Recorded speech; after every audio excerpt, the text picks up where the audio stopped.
Hi, I'm Mike Lupica, and you should be watching the Crew Reviews.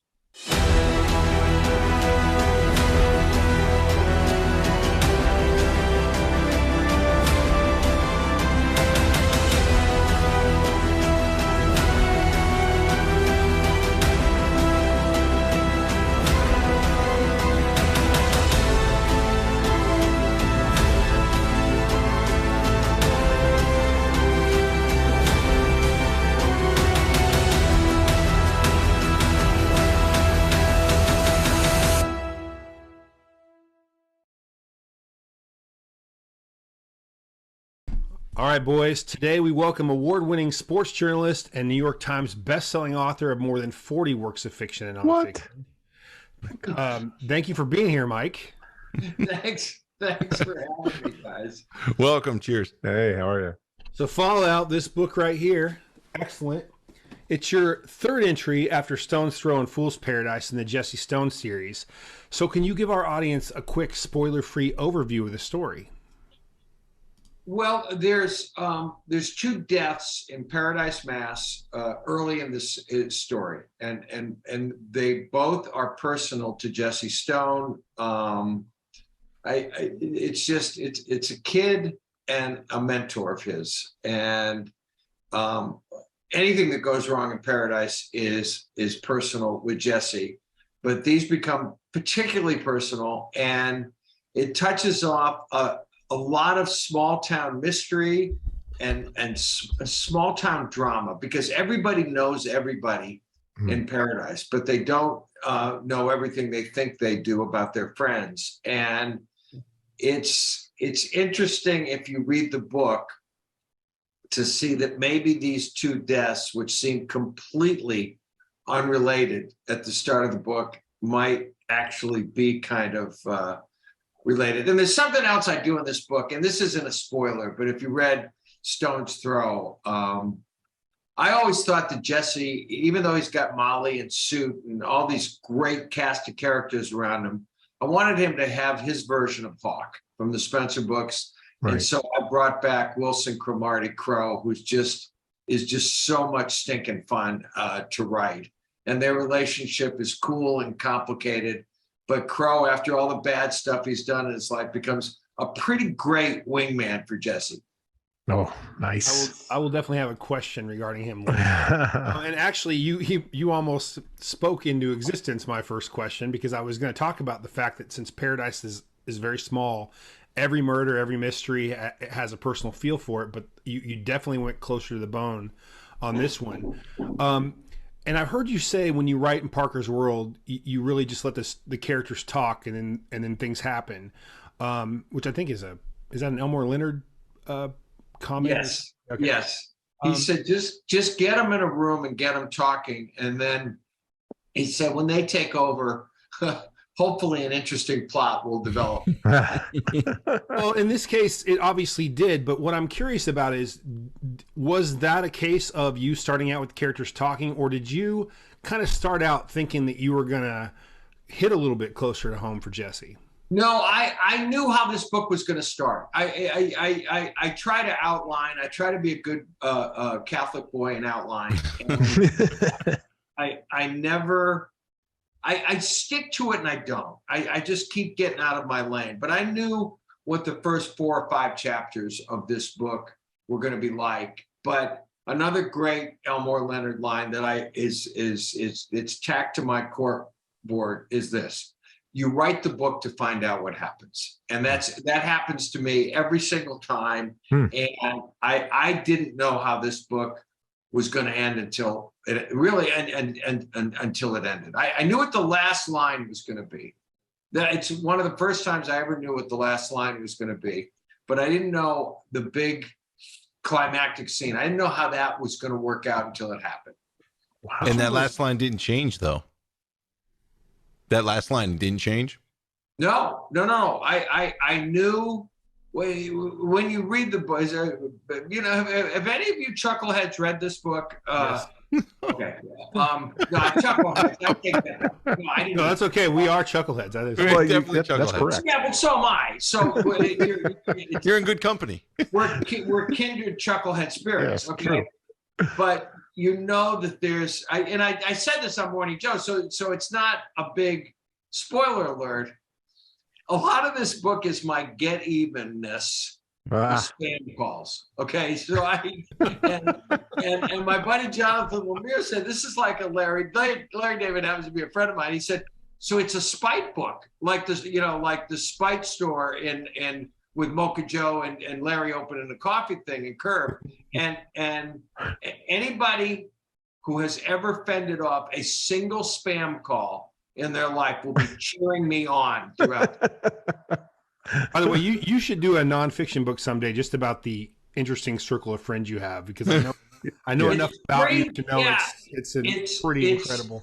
But okay. This will not be the first digression in this. No, we are digression. Because you guys can already see I have the attention span of a hummingbird. Right, okay? pretty much. Here is how Larry David and I began what is now like a 30-year friendship. Not quite, maybe 25. I don't know if you know this. I was a line of dialogue from George Costanza on Seinfeld. I think the Blue Dot episode, I think it was 1993. I forget what year it was. And George has bluffed his way into a publishing job. And he gets invited to this stuffy, do you guys know the scene? And so he's with his boss. And his boss finally turns to him. He said, well, who do you like to read, George? And this, of course, completely stumps him. And he blurts out my name. I don't remember that. I gotta go back and watch that. Oh, yeah. Okay, but it gets even better. And so the head of the publishing house said, who's that? And George says, a sports writer for the Daily News, very insightful. And okay, I'm not watching. I was a huge Seinfeld fan. I'm not watching that night. This is before TiVo and TV and all that stuff. The whole world is calling me the next morning. And so my assistant at the Daily News, this wonderful woman named Dolores Thompson, I said, call out to Seinfeld in LA and see if you can get a cassette of the cassette. Shows up about a week later with a note from Larry.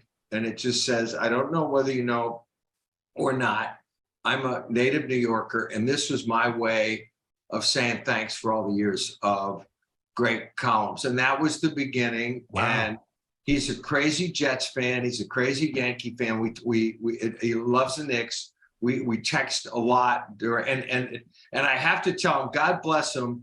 He gets up on Sunday mornings in LA, and online he still reads Shooting from the Lip, my Sunday column in the Daily News, and will respond to things I've said, because I mentioned Curb, which is coming back for a 12th year the other day. Wow. And so so he's, yes, I randomly collected really fun, interesting people in my so-called career.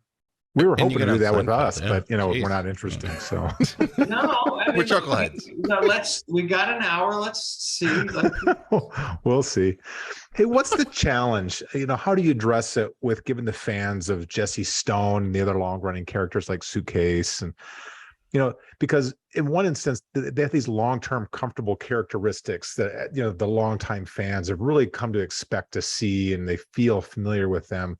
At the same time, they should be having some sort of personal growth and changing with current times. So how do you address both the long-term characteristics of the characters and maybe changes in their behaviors or opinions, or how do you go about doing that? Well, Mike, one thing that's for certain, if you've read the 3 Jessies that I've done so far, is I have unbelievable respect and fondness for Molly Crane. I have. She's his best friend, his sister, his conscience, his savior in the past. But I have I believe I've propped her up even more to the point where she's a great cop. I mean, she gets shot in the last book. And she is, if Jesse wasn't the police chief in Paradise Mass, Molly would be. And this one night stand she had in the past with Crow is like as a writer, it's a gift that keeps on giving. Every scene that they're in together, every room that they're in together, that's the elephant in that room. So Sood has grown up into a great detective himself, from being kind of this goofy kid that Mr. Parker first. And by the way, when I'll call him Bob because he was a friend of mine, and I was lucky enough to know him. We know. So when he first introduced him, and then there's all these other characters that I can't not write. Vinnie Morris and Spike. I mean, Spike. Right. Do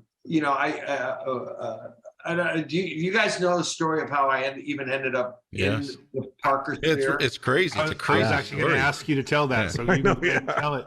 It's a crazy. Okay. I love it. All right. My daughter rides, and I'm up. We're going to Vermont for a couple of weeks to this horse show, and my wife and daughter are already up there, and I'm riding up by myself, doing what I do, listening to a Robert B. Parker novel, book on tape. Okay, and it happens to be a Sunny Randall, read by the great Kate Burton, who read all 4 of the Sunnies that I did. And I think she was Sally in Scandal, and she was what else did she play? But she's been a very bad girl on television, but she's just a great actress. Yeah. And so I'm listening. I forget which one it was. I think it might have been Spare Change.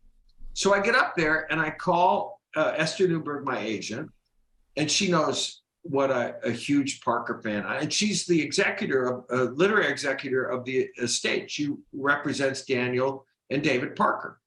Okay. And I said to her, the Westerns got continued. Ace Atkins is doing Spencer. A couple of writers have done Jesse. How come nobody ever continued? I think there were 6 Sunnies originally. Yeah, I think there's 6. Mm-hmm. And she said, I'll call Ivan Held over at Putnam and find out. She calls me back in an hour. Everything I'm going to tell you is true. And she said, Ivan would like you to write a sample chapter. And I said, no. You're pitching. No, I have enough to do. I don't have enough time to do everything that I'm doing. I wasn't pitching myself to get into the Parker sphere. And Esther, who I've been with for 40 years, said, shut up and write the chapter. Yes. I get up the next morning in this rented house. I'm sitting at the dining room table at 6 o'clock in the morning, and I write longhand before I type things out, and I just think better with my hand on. And I write about 10 pages that essentially become the first chapter of Blood Feud, almost word for word. Unbelievable. And Spike and Sunny are in the scene, and she asks him if he thinks she's getting older. And he says, this is a trap. And he said, no, the UPS kid mammed me the other day. And Spike said, I assume you shot him. And guys, I'm telling you, good relationship. From that moment on, I had read the Godwalk manuscript when I was in college. I bought it at an old Brentano's on Boylston Street in Boston. Mm. This man's voice had been inside my head my whole adult life. Yeah. We used to email all the time during the baseball season. I went to his house in Cambridge. And I just felt that it's why I was never intimidated by doing this. I just felt like I knew these people. I knew this man's sound. I knew the spirit of these books. And if you read, whether it's real, critics at PW or Booklist or anything, or just the reader reviews, everybody has embraced these books. It's been, because I know how passionate and discerning Robert B. Parker's readers are. The reception has been fabulous from the start. And I I believe, I'm not one of those people who goes around talking about people who have passed on and say, well, I think he would have thought this or she would have thought that. Yeah. But I honestly believe he'd be pleased at this rendering of his characters in this work. Which is probably one of the most satisfying things that you can experience, knowing that you've carried on his legacy, in a way that his fans have really embraced. Yeah. I mean, I'm going to miss Sunny. Allison Galen is now going to write the next Sunny Randall because I'm about to start my first Spencer. Right. As soon as I stop going door to door selling this book. But speaking of the book, so novelists, they have that luxury of a year to write thereabouts. Write and edit a novel. Most novelists. Well, from when you write it to when it actually gets published, when you do all your edits and everything. No, I'm like a rat on a treadmill. I know. Look around this room. This is my writing table here. We never close here, okay? Yeah. Sane novel. I think you meant to say sane novel. Yeah. On one project a year. No. I love. One novel a year, and then I have had the joy and the blessing and the fun of working with James Patterson. So no. I know. Right? Dude, he's old. So sane novelists can procrastinate. They can blow past deadlines, right? But you can't really do that as a sports columnist. Right. Like columnists, they have to constantly produce before the editor's deadline. Otherwise, there'd be empty space on the paper.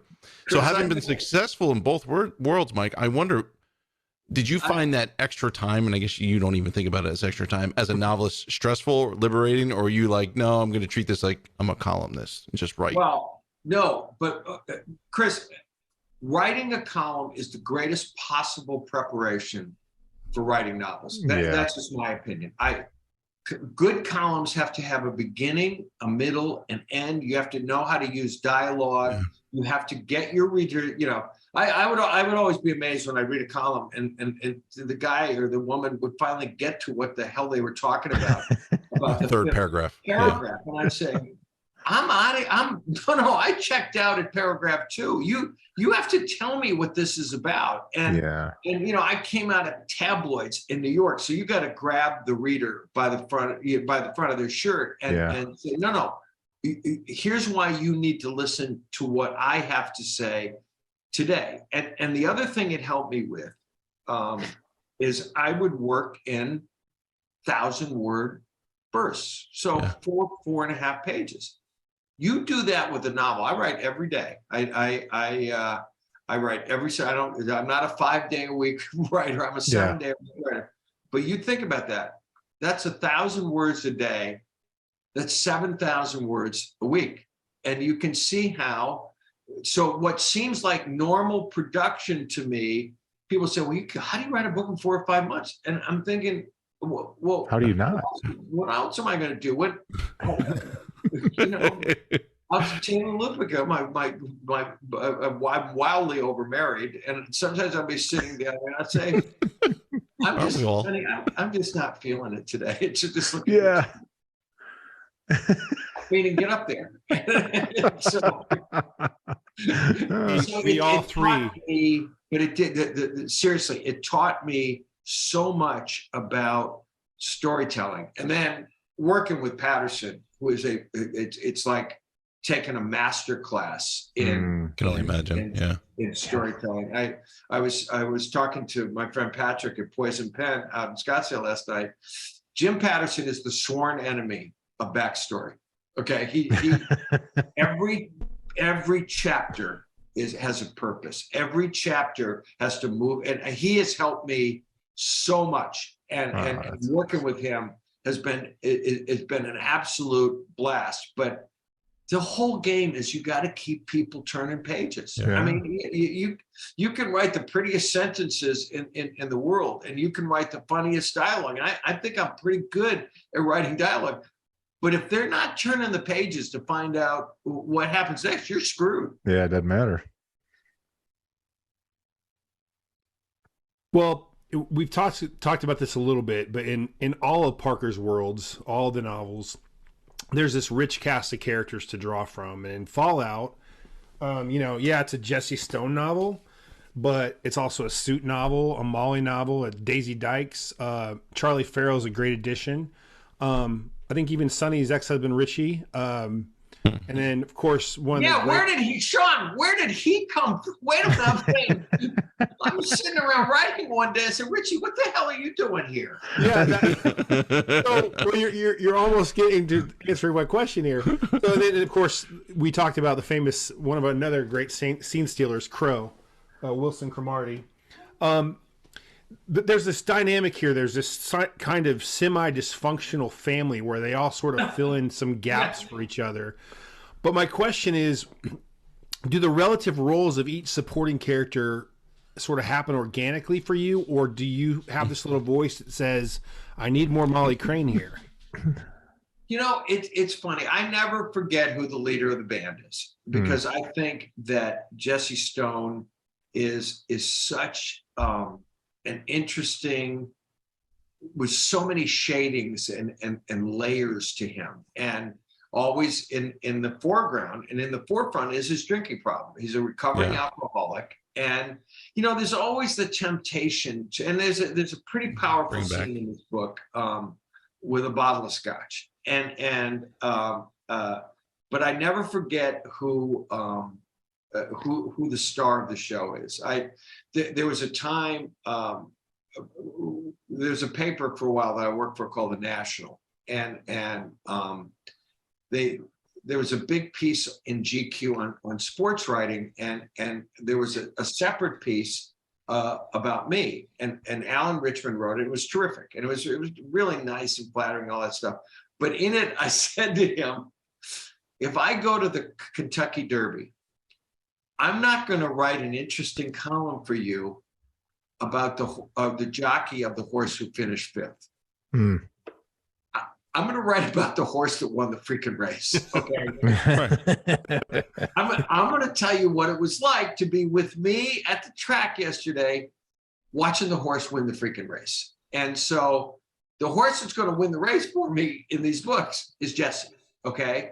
But again, his world is so interesting because of these interesting people. And I'll go back to Crow for 1 second. Crow, if you read all the Jesse Stone novels, I don't know if you have or not, but he was a very bad boy.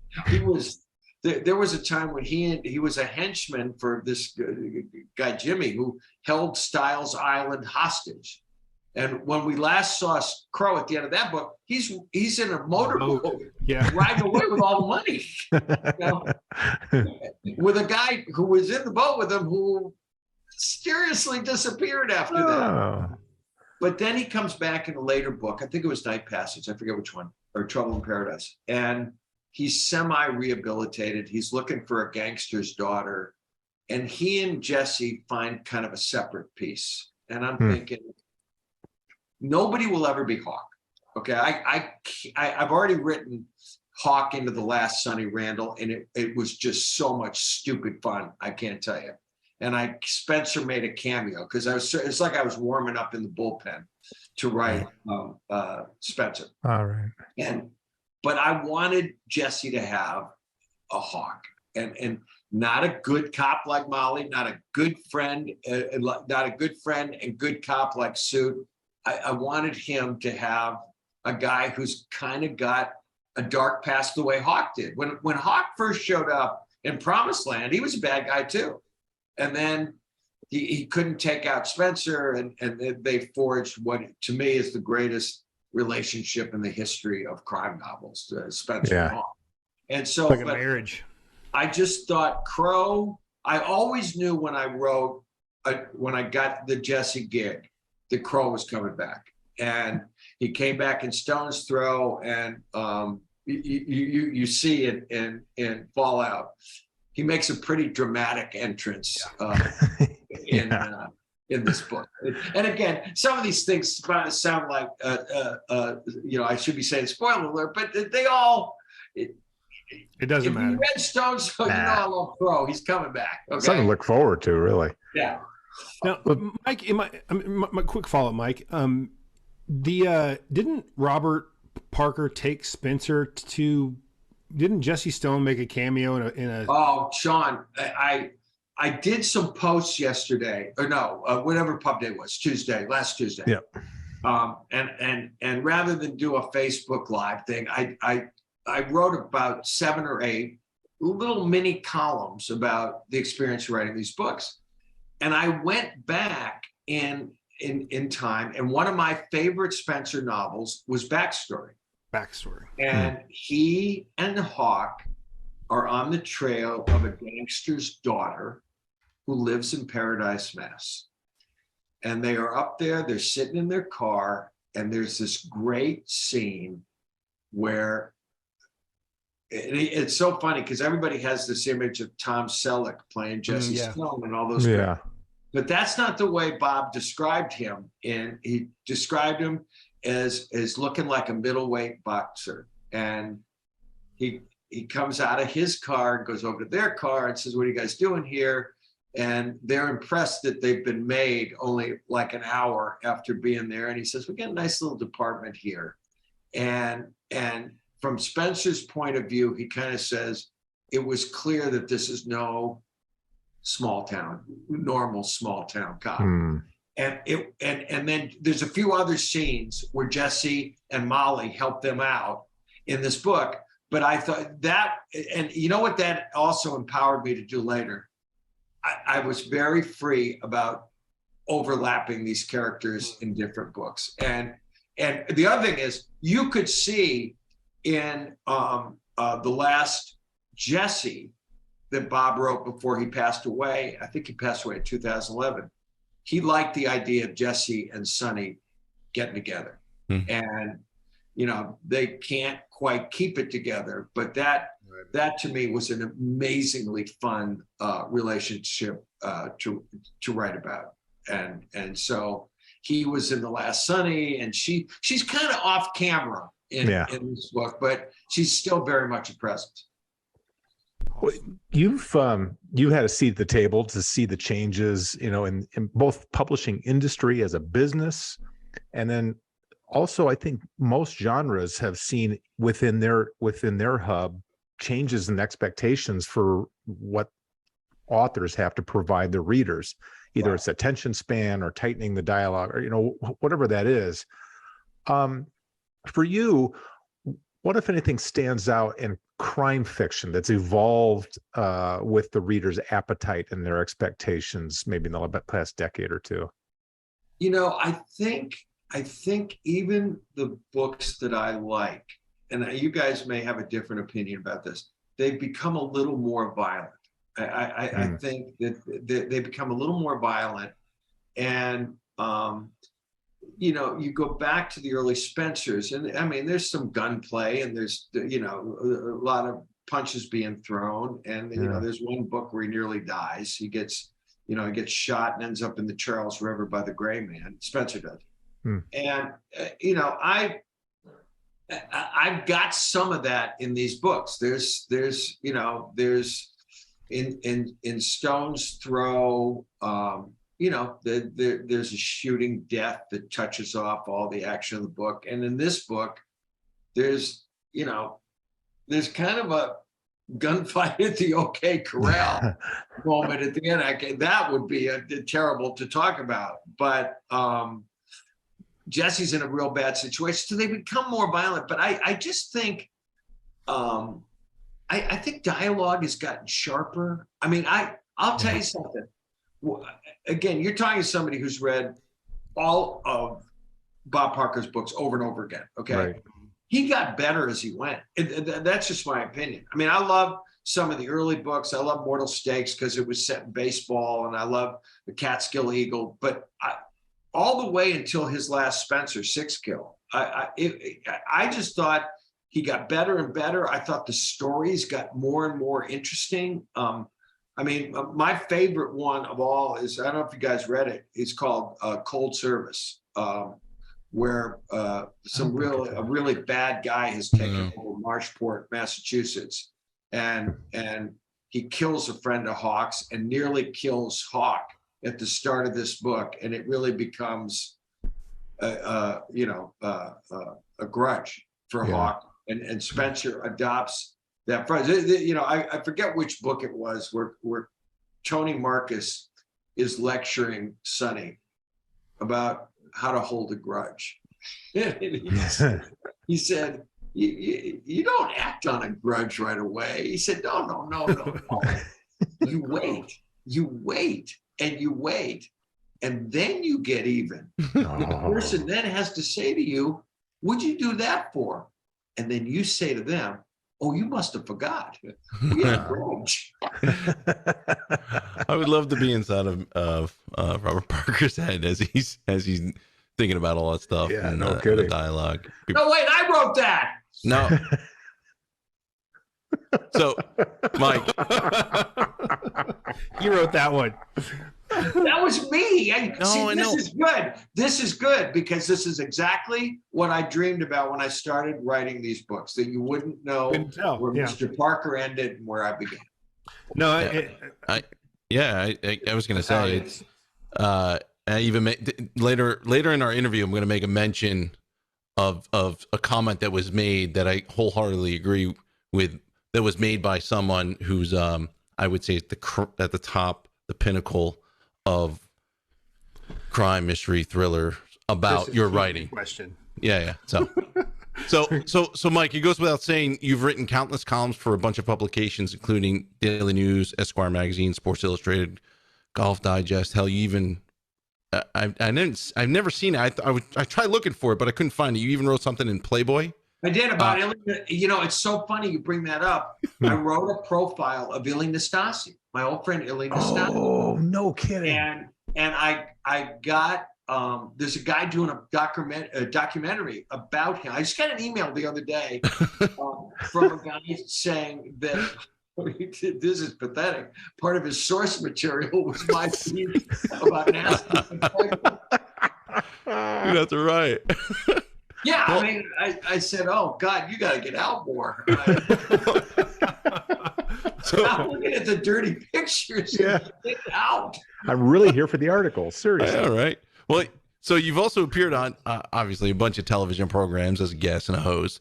But some of our viewers, they may not be surprised to learn you've also written across literary genres. You write adult fiction, young adult novels, sports stuff. And so I'm curious, which you felt allowed you to connect more with fans, viewers, and readers? Was it television? Was it the kid books? Is it the adult fiction? Well, I'll tell you. I'll give you maybe a longer answer than you wanted. I was one of the first to bounce everything off again. The column got me on the Sports Reporters, which was just a huge runaway, iconic hit for a long time. But I always wanted to write books. And I had started out writing mysteries. I wrote 3 mysteries back in the 80s and 90s about a New York investigative television reporter named Peter Finley that I'm actually pretty proud of. And one of them became a television movie for CBS, which I wrote. And Kevin Dobson played my guy. So I'd written, and I'd written some pretty funny novels about professional sports. Bump and Run is there's not a week that goes by that I don't get somebody on Twitter or somewhere will say, when's there going to be another Jack Malloy? Because Bump and Run was about the bad boy who inherits the New York football team. And then it followed up with Red Zone. But then my life as an author changed with a book for young readers called Travel Team. The Travel Team came out of something that happened in our lives. I'll tell you really fast. I've got 3 sons and a daughter. My daughter still runs our lives pretty much on her way to what I believe is her ultimate goal of world domination. Yes. Sean has a daughter like that. Yeah, a little precious pumpkin. So my middle son, Alex, who's now a big fancy pants producer for MSNBC, he gets cut from a 12-year-old travel basketball team for being too small. And another kid gets cut. And I'm talking to Jeff Van Gundy a couple of days later as a pal of mine. And he said, if this were the movies, you take all the kids who got cut, you'd start a team of your own, and you'd play the other team in town. Yes. In the big game. And I said, well, I don't care about the other team in town, but I didn't think you should get fired when you were 12. 2 days later, I take all the kids that get cut. I start a team of my own. I hire a coach. I schedule games. And these kids are going to have a season that they weren't otherwise going to have. Wow. And the first few games were such a suck fest that I went to the coach. In my memory, we're losing 32-3 at halftime of these games. And I went to the coach and I said, we have to call this off. This is mercy rules. This is like a science. They feel worse now than when they got Yeah. cut. He said, no, they're getting better. And I said, no, they're not getting better. There's two kids on the team that I'm not even sure are right-handed anymore. So anyway, I'll roll this up because they get good. They win the last game of the season by 1 point. They run around the gym. I say to Esther, I saw something great with these kids. I don't know whether I should write it as a movie or a nonfiction book. She said, write an outline for a novel. I write an outline about a kid named Danny Walker who gets cut for being too small. Like 2 hours later, I have a deal to write this book. And it comes out in October of 2004. And within 10 days, it's #1 on the New York Times bestseller list. Yeah. Now, I will tell you this. My wife has always said to me, honey, let's face it, you writing from inside the mind of a 12-year-old boy is pretty much a perfect fit. She still dings you, huh? You're #1 New York Times.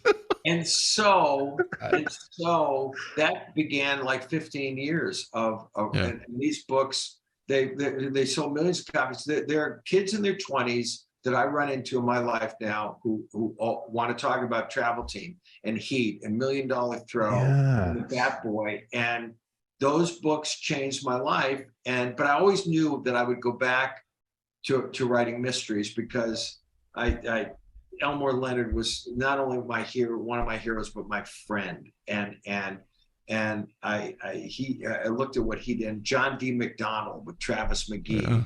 But Spencer, Robert B. Parker was the king of the hill, and the idea that this guy who was so nice to me and who became my friend, that 10 years after he died, I'm now doing these books is pretty amazing. If somebody had suggested that was going to happen, I would have had them drug tested. Wow. That's amazing. Quick aside, my son, who's a linebacker for Eastern Michigan right now, when he was a kid, got into reading, and your book was, he read a Jim Thorpe biography, and then he found your books. But he came home, and I remember him going, "Hey, Dad, look at this book I had." He got from the book fair, and I was like, "Mike Lupica," and I didn't know you were writing. Right, sure. Obviously, I wasn't a little boy, and I'm like, Luke, you know who that is? And he's like, no. And he used to, when he was very little, he used to watch sports writers on TV with me, sports reporters on TV. And he was kind of a prodigy when it comes to thinking and watching sports. And I'm like, that's the same guy. He goes, it's the same guy. So then he devoured the rest of them really quick. So yeah, those books are on our bookshelf somewhere. Yeah, it's I'm telling you, it was when all my kids, it wasn't a plan, but all my kids ended up going to Boston College where I went. And we go up for home parents weekend when my daughter's a freshman. Right. And so we're at a tailgate. And at some point in the tailgate, one of her, and not boyfriends, one word, boyfriends, who's classmates, realized that her last name was my last name. And these were kids who were all the right age to have read Travel Team and Heat when they were 11 and 12 years old. And it just embarrassed the shit out of my daughter and caused a riot. I was backed up into this car and it was all these great kids, boys saying, Mr. Lupica, you got me through 6 book reports when I was in 6th grade. Oh, nice.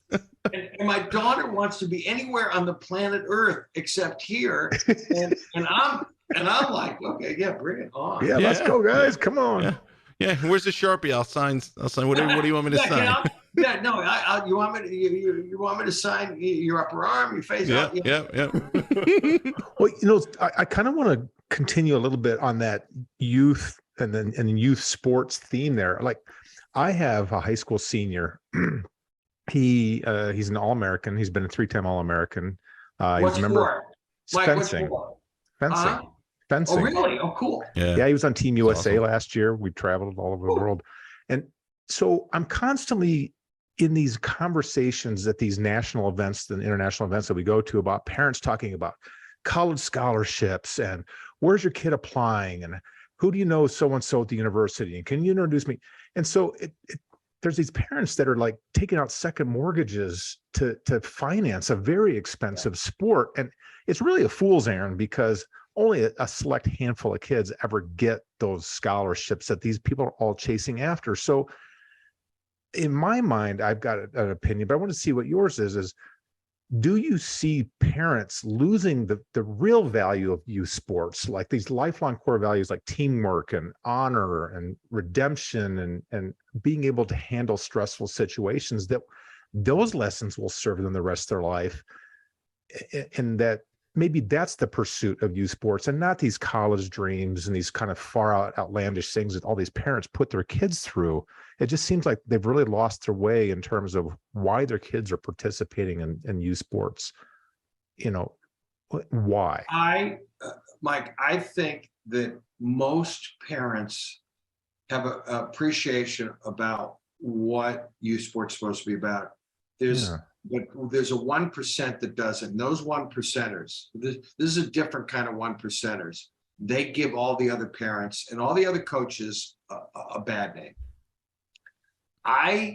When I coached all my kids and everything, and I'm telling you, and they know this, I would give $1 bazillion to have one more Friday night, one more Saturday morning, one more Sunday afternoon coaching them in whatever the sport was. Okay. No kidding. Yeah. I go by these fields now, and all of my experiences were completely joyful, this shared experience. But here's the point. I knew that there was going to be one team in that league that year that was going to share my values about sports. And my ultimate value about youth sports was this. We're going to enjoy the next hour in an hour and a half. And I would tell them what I just told you guys, because someday you would give $1 bazillion to come by and have this hour and a half we're going to have, whatever the game was, whether basketball or soccer, whatever it was. Yeah. I'm telling you, and I'd say, and every kid who ever played for me got tired of hearing this speech, but they get it before every game. I say, look up in the stands. See all those adults up there, your parents, your grandparents, your uncles, and your aunts. Yeah. They'd give anything to be your age and have this game to play. So I said, you're allowed to want to win. The other team's going to want to win. I wasn't one of those, guys who said, no, it's like just you're trying to no. I said, there's a reason why they keep scoring. Yeah, try winning. Yeah. The other team's going to want to win, so you need to want to win. But I said, we got to appreciate what we're getting to do here, because this is going to be the coolest thing you do all week. Right. I know. I'm already dreading not seeing him competing in another 6 months. Like, I'm already dreading it. Right. Dude, I love that. I love that because my wife she ran cross country in college and then coached the team, and our daughter runs cross country now. I have a 10-year-old daughter. I ran cross country in high school. That was never my thing, and so my wife was like, "Listen, we're going to help coach the team, the cross country." I'm like, "No, that's not my thing." She's like, "No, you're going to help be a coach on the cross country team." And I was like, "Okay," and I have that exactly. Like, I love it. Even though I hate the running aspect of it, but I love being there with my kid and then seeing all these bright faces. And you're right, I would, because I have all these aches and pains in my body from the sports I played previously and things I did in my life, I would change $1 bazillion, just to be a kid like that again and have fun for an hour and a half. Yeah, 100%. And I had so much stinking fun doing this. I mean, I coached my daughter. I didn't know a lick about soccer, and I coached my daughter and her friends. And so We were just telling this story the other night to her college roommate who came to visit us. So her last year of rec soccer, her team is undefeated going in the last game. And the father that I coached with, he actually was a soccer player and knew what the hell he was doing. I was strictly there for quality control, okay? and so there's this last game. He goes to his college reunion. The son of a bitch leaves me there. Now I have to coach this game, try to get him through this. Undefeated. So okay, and it's like a storybook ending. My daughter scores the 2 goals in a 2-1 win. They end the season undefeated, and there was these rules in the league that everybody had to play like half the game. Yeah. Okay, and so we're in the car going home, and my 3 best players were Hannah, my daughter, her friend Lizzie, and this girl Eugenie, who was our goalie, a tall, really wonderful player. Mm.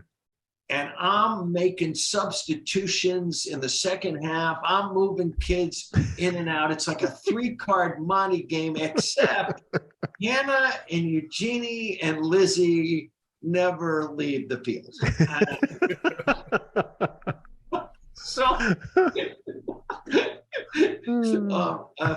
And I just feel there's the letter of the law and the spirit of the law. Yeah, and the spirit of the law was these kids had done everything to earn, and they had an idiot like me coaching them, and we were going to win the damn game. Yeah. So we're in the car going home with Hannah and Lizzie, and I said, Hannah, did you notice you didn't get to come out at all during the second half? She goes, Daddy, I'm so tired. We're all so tired. I wasn't ready. And then I said, but did you know that if we won, it was an undefeated season? She said, of course we did. So that's. And I was not going to be the sub head coach with the other guy and lose the game. Yeah, so. I'm not the one that lost. They weren't going to tag me with being the guy who lost the last game. Oh. So I'm telling you guys, I am. They're coming in and out, and I get it, and yelling and getting it, and but Lizzie and Hannah and Eugenie are still out there. Oh, that's awesome. Smart coach. Yeah, smart coach. So back in 2018, you gave a lecture at Boston College, as you mentioned earlier, that's where you went to school. Yeah. Where you spoke about the importance of embracing every opportunity life throws at you, because one of those opportunities might lead to the path to the rest of your life.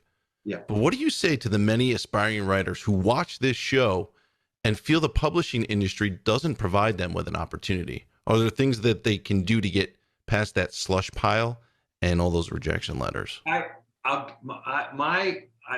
give you something that my 98-year-old father, who was a war hero bombardier in World War II.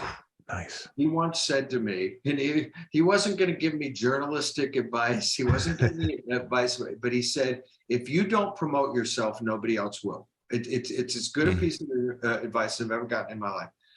I still want to believe, and I told these young people, it was a week where I was a writer in residence at my alma mater and had an absolute blast. Taught a couple of English classes, had some seminars, just had an absolute freaking blast. I still believe that even though my business has shrunk, the field isn't as wide open as it was when I came out of Boston College. I believe that if you're talented, you will be found. To writers, I say, write a blog, do something. But I believe that talent will be found. And what I also told them in the same speech was this: always do your best work, because you don't know who's going to see it that day.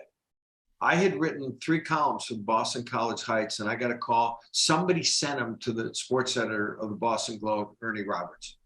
And he called me up, and I thought it was one of my friends goofing on me. He said, would you like to write a piece for the Globe? And when I realized it was really him, I said, yeah, I wrote this piece about a baton twirler, BC. They put it on the front page of the Globe. And from that moment on, but somebody sent those 3, my 3 dopey columns in the school paper to this day. I don't know how they ended up on his desk, but wow. it was one of those moments where it changed my life. Wow. Yeah. I love Never that. know. It's amazing. He actually he can pinpoint at that point. Yeah. Like everything just if like a switch was flipped up. Yeah. It was Awesome. and then I'm graduating from BC. I freelance for a year, and I get a call from the sports editor of the New York Post who wants to interview me, and I put together my pathetic little clip package, and he hires me. And the first week I'm in New York, I write these 4 random features, and the second I go to see my schedule, I'm scared to death. I don't want to go to the office. I don't want to. His name was Ike Ellis. And I go in and I look at my schedule for week number 2, and the Knicks season was starting. Oh. And it's Knicks game story, Knicks sidebar, Knicks.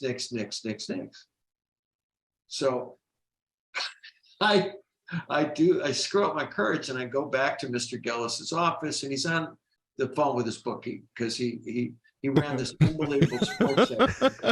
Dude, I love that. Give me the bets in 6.5. And I said, Mr. Gillis. He goes, hold on, what? And I said, I can't help but notice that you've got me covering the Knicks. Now, I've been in town for 20 minutes. I said, it's the biggest beat on the paper. I said, you got me covering the Knicks next week when they open their seats. He goes, yeah. And I said, I thought Lenny Lewin covered the Knicks. And he looked at me and he said, not anymore. And he goes, give me the Phillies and 6.5. And in that moment, my life, it changed again. Wow. And to say that I had been hired out of obscurity is insulting to people, actually obscure people. I was I'm 22 years old. I mean, I barely knew how to get on the Eastern Shuttle. But again, my pathetic little clip package wasn't so pathetic that he didn't offer me. Yeah, that's fantastic. Oof. Some great advice there. Yep. Well, Mike, you've reached what we call the end of the, what do we call it? The main portion of the show. Yeah. So congratulations. What is this, a telethon? I thought we were wrapping up here. No. Almost. We're wrapping up. We have callers. We have some dancers. But in all seriousness, before we get to the next section, this is fantastic. Again, there's so many rich characters in it, and my father actually read your Robert Parker stuff before I did. And he's very picky about it, and he always hates picking up series where somebody else picks up the baton. He almost always complains about him. He said he couldn't believe Robert Parker didn't write your stuff, and he's tell Dad thank you very much. I fortunately I'm getting a lot of that, and it makes me quite proud and pleased. Yeah. And it's what we talked about before. I think he would be too. I agree. It's a damn good book. But this is the portion called the lightning round. It's neither fast nor. By the way, can I just stop you for 1 second? Sure. Yeah. I mean, I try to be good. Okay. Don't be good. And now that password has come back, lightning round actually has meaning in the modern world. But there was a point when they would do that on television shows, and I would say, who do you think knows who the lightning? Alan Ludden is dead.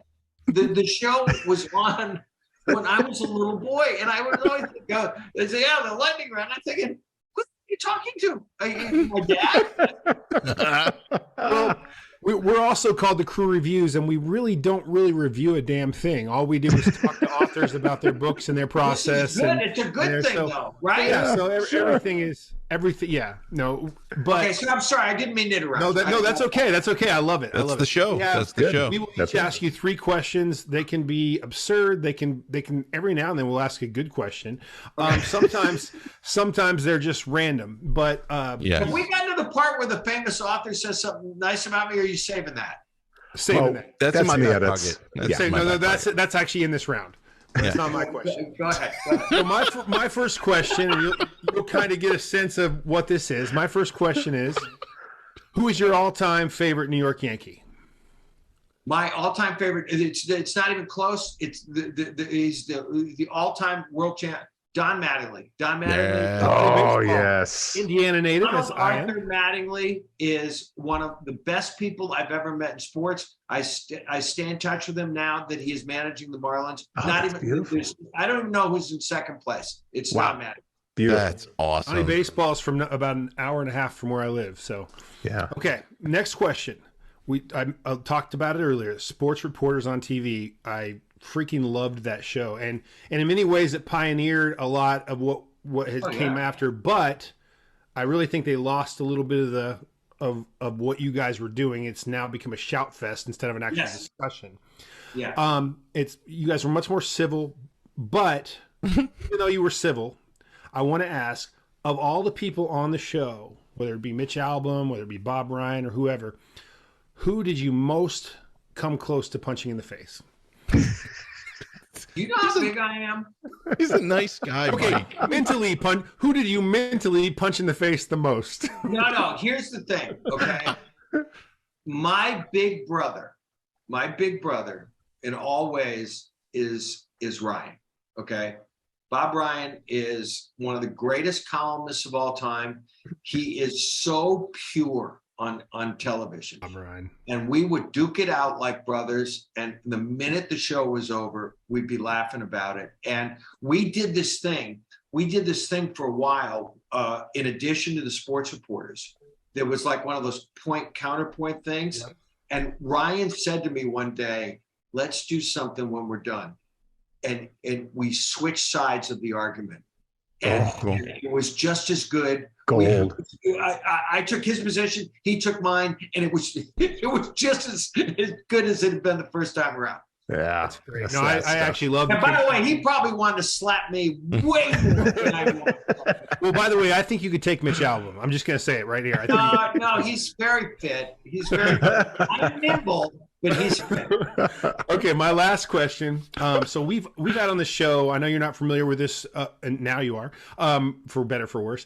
We've had Michael Connelly, we've had Lee Child, David Morrell, John Sanford, Brad Thor, Meg Gardner. We've had a who's who of authors. But when you write when it comes out, your next book, since we have no way of asking him, we would like you to extend the invitation to James Patterson and come back on the show with you for the next book. So you don't have to give me a yes or no. I just want to let you know we're extending that invitation through the lightning round. So let me tell you something. We've already written one book, The Horsewoman, which was a huge hit in January. Yeah. We have House of Wolves coming out in March. Next March is going to be huge about it. So it's a succession type novel. So nice. Oh, I do like that. We're finishing our second novel right now about a defense attorney named Jane Smith, who Jim wants to call Jane effing Smith in the title. And you guys, if you don't get Patterson and I for one of these, I'll be shocked. Okay. And beautiful. Because when we play golf in Florida, do you know what the caddies? I didn't find this out till Jim found out. You know what the caddies call a round of golf with the two of us? The show. The show. The show on Saturday. Yeah. Oh, dude. They're probably stretching beforehand. They just listen to us for 18 holes. That's awesome. Well, so there you have it. I will make it. I'd love to have you guys both on the show talk about your processes, collaborators. We've had a few writing teams on, and it's some of our most popular shows. Yeah. Well, Jim, when we were promoting the spoil, I'll leave you this because I'm getting hungry. When we were promoting the Horsewoman, people always say, how's the process work? You know, what Jim calls the secret sauce. And Patterson, Morning Joe, and Patterson says, oh, well, let me give you something that Mike and I just wrote this morning. And he says, oh, say, can you see? And I said, by the dawn's early light. And Same wave. All right. My first question is this, for all the people that you've covered in sports over your career, who was the most gifted athlete? Not necessarily the best at their sport, but who was the most naturally gifted athlete, pure athlete that you've covered? I will just put it to you this way.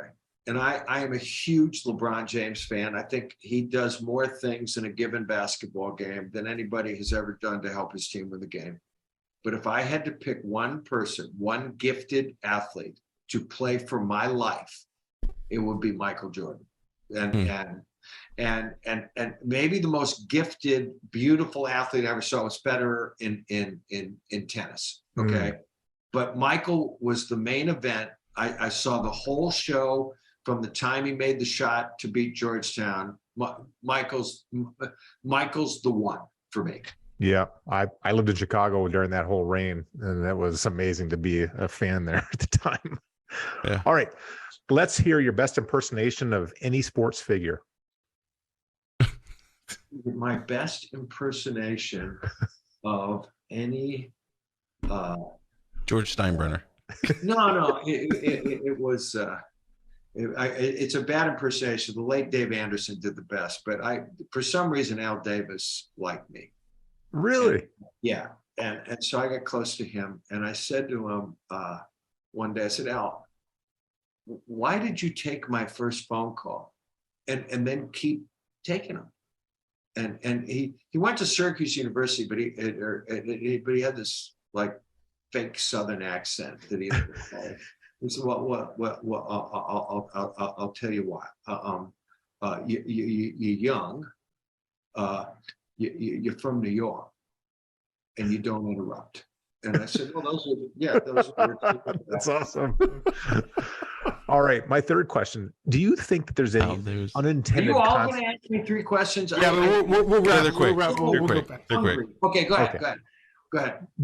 So, what do you think are going to be some unintended consequences of allowing college athletes to monetize themselves, so we might see in the very near term? Because I think the offensive guard who's not getting any money is going to get tired of watching the freaking quarterback ride home back to the dorm in a Tesla. I don't think that's going to be good for team unity. Yeah, that's exactly what I thought too. Yeah, you got one guy making $1 million his freshman year, and suddenly, interesting take. All right, I'm going to be real quick. So, as someone who grew up in New Jersey and was a big Giants fan, can you tell me what the hell happened to them? I wrote a column about this the other day. 2012, where they won their last Super Bowl, seems like 1912 now. Yeah. It seems that far away. And they just lost their way, and they started buying into the fact that they were having insights into pro football that nobody else was having. And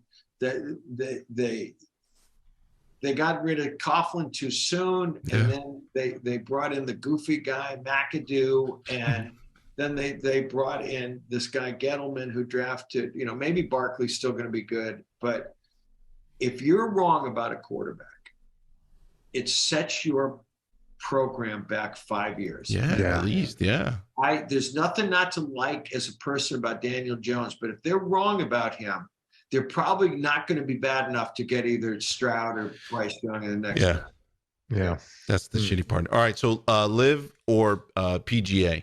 Is it good for golfers or only the lawyers? Only the lawyers are winning. No. Norman's a bad guy. These guys are so full of shit. Oh, we did it to grow the game. No, you didn't. No, you didn't. I respect them if they say they did it for the money. Some of them are finally saying that. But this idea, and by the way, what a great bang for the buck the Saudis are getting with Phil Mickelson. That was $100 million really well spent. No, those guys can't lose enough to suit me. Whether it's going to make money for everybody, I don't care, and I'd love to see them get booted out on their ass by the majors. I agree. Totally agree with that one. So here it is. There's the last one. James Patterson said your Sunny Randall is better than Robert B. Parker. Well, he's very nice. We're very good friends. He's been so nice to me and telling people that that I'm his favorite collaborator, and I remain his favorite collaborator, because if you're gonna hook up with somebody as a writing partner, a guy that talented and who does teach me a master class in sport and storytelling, and has sold more books than anybody on the planet. That's a good guy to get with. And I would just leave you with this. It's so damn fun working with him. There you go. That's awesome Love stuff. to hear it. That's it. Cheers to you. And we look forward to talking to you again. We really appreciate your time. Yep. Oh no, I had so much fun today. And really, if I wasn't about to faint or pass out, plus, no, wait, I'm going to go there, but I'm just going to tell you, plus the gods smiled on me, and my wife is letting us get barbecue takeout for dinner. Like, you sons of bitches, hurry up.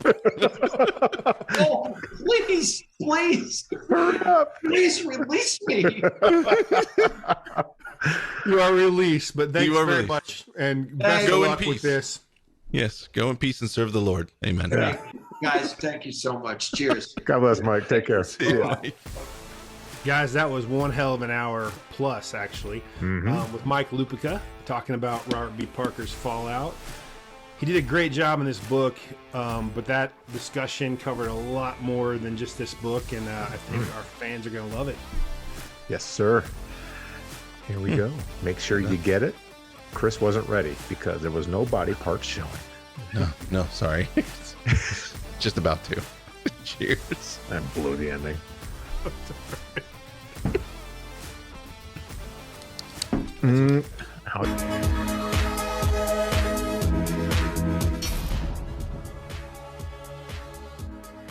And here we are. This is the outro for Mike Lupica and Robert B. Parker's Jesse Stone novel. Sean is already sporting that fall shirt, and it's looking mighty fine. And here we go in 3, 2, and meow.